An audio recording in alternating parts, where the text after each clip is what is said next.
Oggi ci stupiamo quando vediamo dei trasformisti cambiarsi d'abito in pochi secondi. Ci meravigliamo a vedere Arturo Bracchetti che cambia personaggio. Ma siete sicuri che se vedessimo Fregoli sarebbe lo stesso?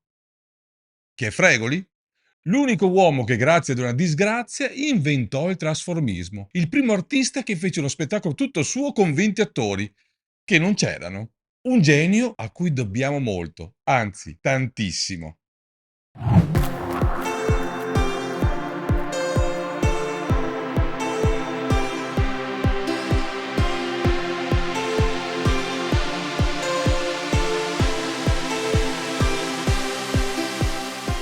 Benvenuti a un nuovo episodio della nostra serie sulla storia della comicità. Io sono Dandy Danno e insieme a Diva G facciamo i comici visuali. In questo canale infatti parliamo di comicità e oggi vi racconteremo la vita straordinaria di un uomo straordinario. Qualche anno fa sentii il desiderio di creare uno spettacolo dove potevo cambiarmi personaggio più volte e trovarmi a interpretare dunque più caratteri nello stesso show. Cercavo di capire le tempistiche e il come. Allora ho pensato, come fa Arturo Bracchetti a cambiarsi così facilmente? Da lì nacque la mia curiosità per soddisfare un'esigenza tecnica. Ho cercato Bracchetti. Quando ho letto e capito un po' di lui, mi sono imbattuto su un nome. Il mio vero maestro è Fregoli. Chi?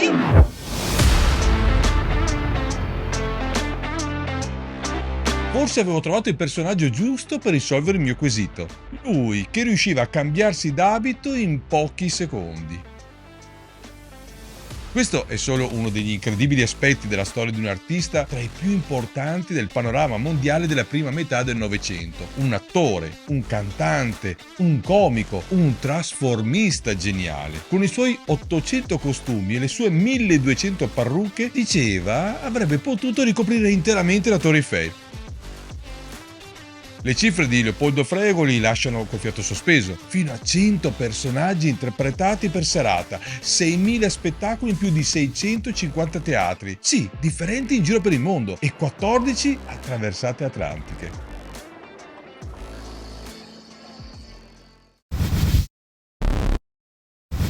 Leopoldo Fregoli nasce a Roma nel 1867 in via della Stamperia, nell'edificio che oggi ospita l'Accademia di San Luca, e fin dall'adolescenza inizia a frequentare compagnie filodrammatiche grazie alle quali comincia ad esibirsi come illusionista, comico e cantante. Nel 1887 parte per il servizio di leva in Eritrea, dove, entrato nelle grazie del generale Baldissera, recita al Circolo degli Ufficiali di Massaua. Questo è il passaggio fondamentale. Proprio qui nasce per caso il trasformismo. Si era pronti per portare in scena una commedia quando tutti i soldati attori vennero richiamati al fronte della battaglia. Fregoli restò solo e pur di non deludere i tanti spettatori del teatro Margherita di Massaua, recitò egli stesso tutte le parti, scoprendo così il suo originale talento.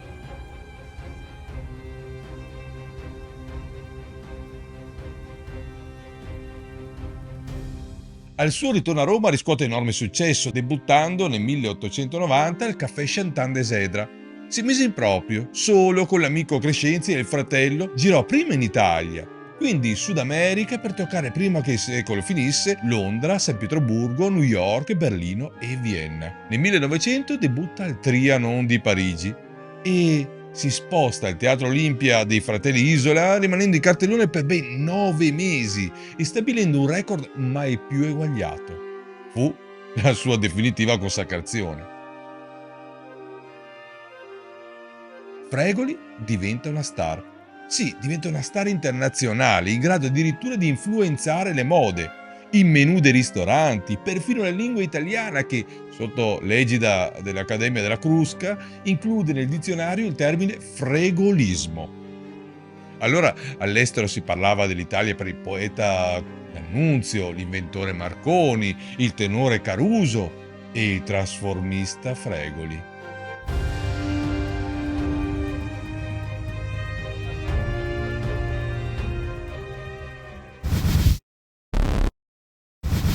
Descrivere la carriera di Fregoli non è semplice. Un genio dell'epoca, audace e determinato, che ha saputo fondere le arti del teatro e del varietà in un genere tanto originale da essere ancora oggi, dopo più di un secolo, virtù di pochissimi artisti. Nei suoi spettacoli si intrecciavano ventriloquia, canto e ballo. Fregoli era anche un musicista che portava in scena diversi strumenti musicali, oltre che un comico, un giocoliere e illusionista. Il trasformismo però è l'arte di cui Leopoldo Fregoli si può definire padre.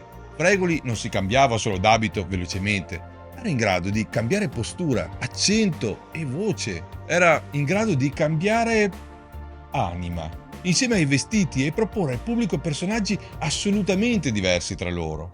Tanto che spesso vi era il sospetto che in scena si alternassero più persone. Ma per sfatare questa leggenda, Fregoli iniziò a mostrare anche il dietro le quinte del suo spettacolo, attraverso tendaggi trasparenti e altri escamotage, anche cinematografici, dimostrando che in scena c'era lui, solo lui e sempre lui.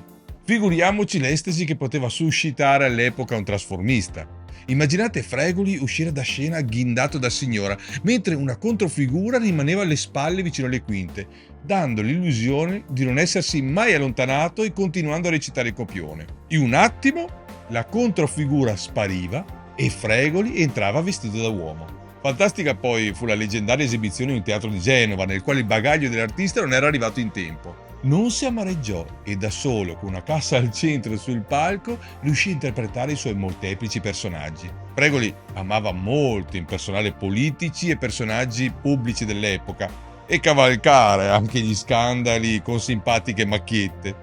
Dall'unione di diverse opere teatrali di Fregoli nacque Eldorado, probabilmente il no plus ultra tra i numerosi numeri di questo artista. L'idea era quella dell'incontro tra un impresario e vari artisti invitati nel suo studio. Si susseguivano quindi una danzatrice, una cantante, un mago, il professor Babel, un clown e i direttori d'orchestra, tra cui Wagner, Mascagni e Verdi.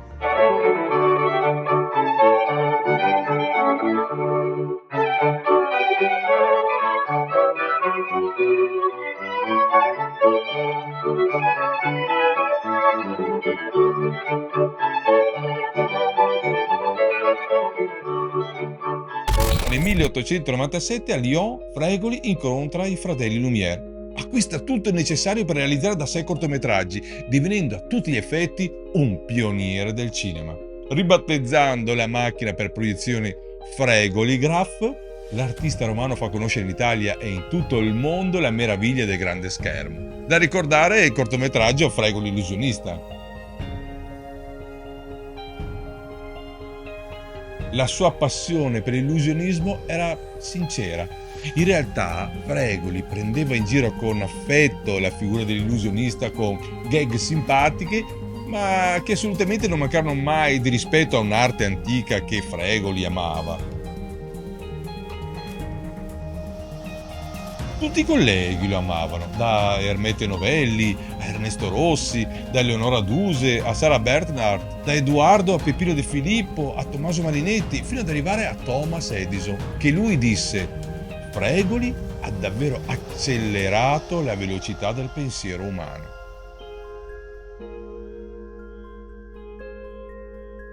Fregoli viene anche ricordato come generoso con il prossimo. Non si contano i prestiti mai restituiti elargiti a piene mani a colleghi, attori e amici in cattive acque. Era amante del vino e anche delle belle donne.